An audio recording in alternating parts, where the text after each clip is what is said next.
Bienvenue à tous dans notre émission 15 minutes de grâce et de vérité avec le pasteur Clarence Tézé. C'est une joie pour moi de vous accueillir et quel merveilleux privilège d'avoir ce moment précieux pour célébrer le nom de Jésus ensemble.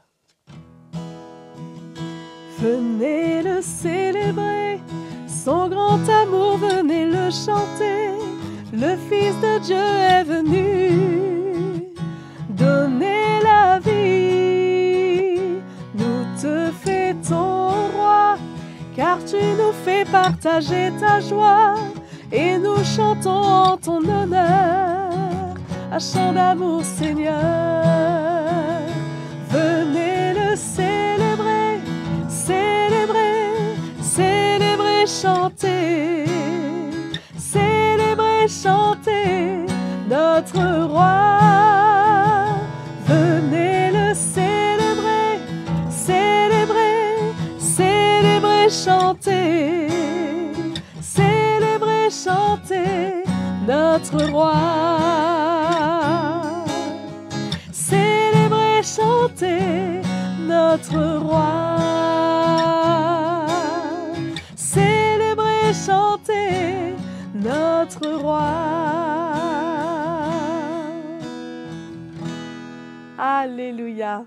Je vous laisse maintenant avec la parole de Dieu. Très bonne écoute à vous. Bienvenue dans ce nouvel épisode de 15 minutes de grâce et de vérité. Nous remercions Maëva pour sa participation avec nous. C'est une grâce de pouvoir louer le Seigneur. Et dans cet épisode, nous allons vous encourager à considérer ce qui vous guide. Donc, le titre, c'est « Considère ce qui te guide ». Mes amis, c'est très important pour nous de réaliser que nous sommes dans la bergerie du Seigneur. Nous sommes ses brebis.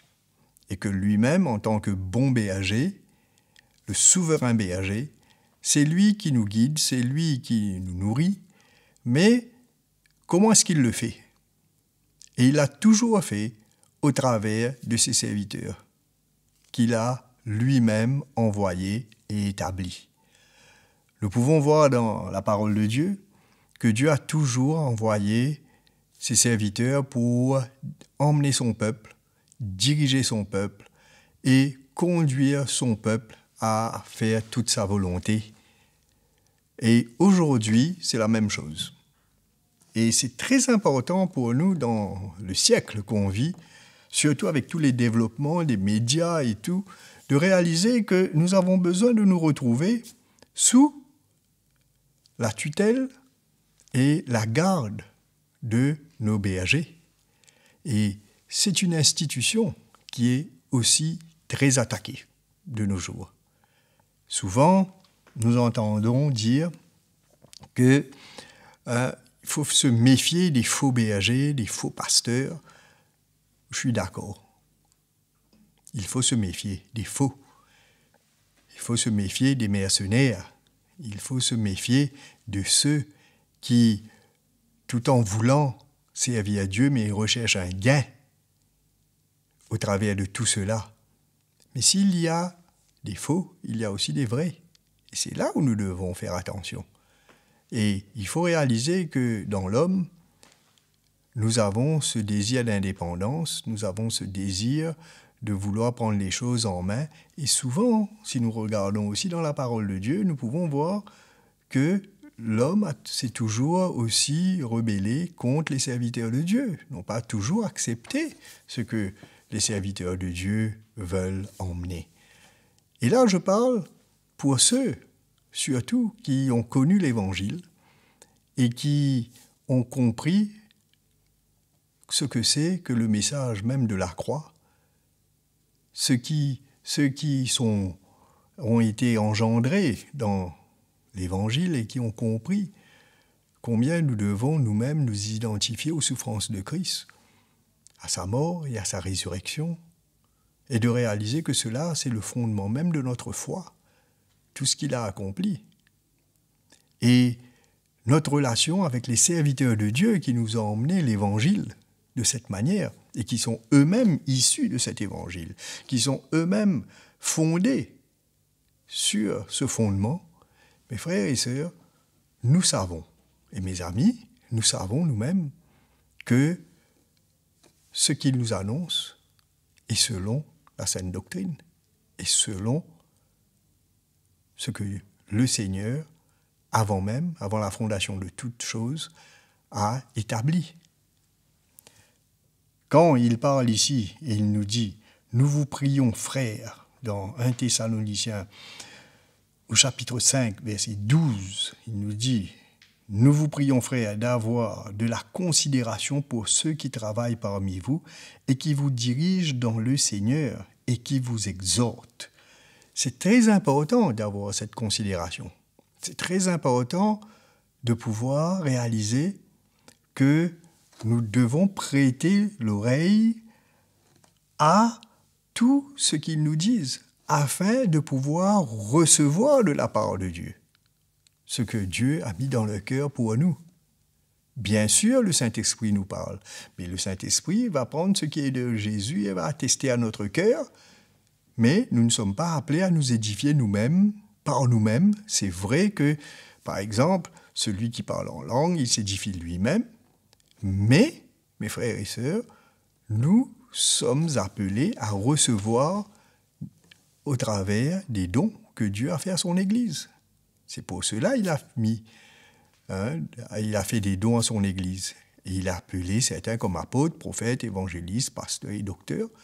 Et aussi, il a emmené aussi une structure dans l'Église, des bergers, qui vont paître le troupeau, qu'on appelle les anciens, ou des pasteurs si vous voulez, qui sont là pour nous conduire dans les voies du Seigneur, pour nous conduire selon le Seigneur.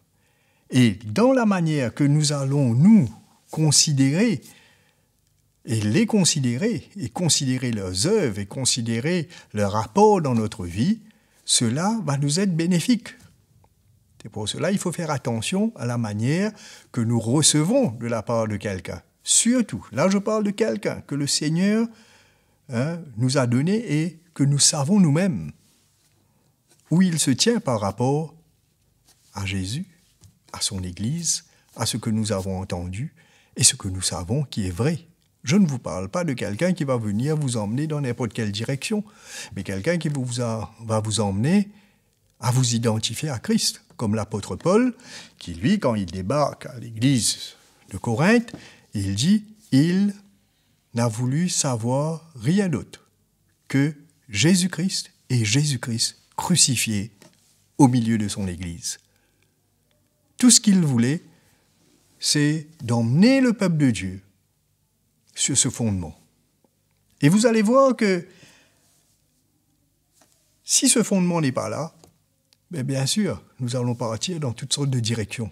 Mais ce fondement va nous emmener à pouvoir justement accomplir pleinement la volonté de Dieu et rester sobre et ne pas prêter vent à toutes sortes de doctrines, toutes sortes d'enseignements, parce que n'oublions pas que nos oreilles, des fois, il y a une démangeaison pour entendre des choses sensationnelles, mais pas des choses qui vont nous emmener à nous identifier et à donner notre vie comme nous sommes appelés à le faire.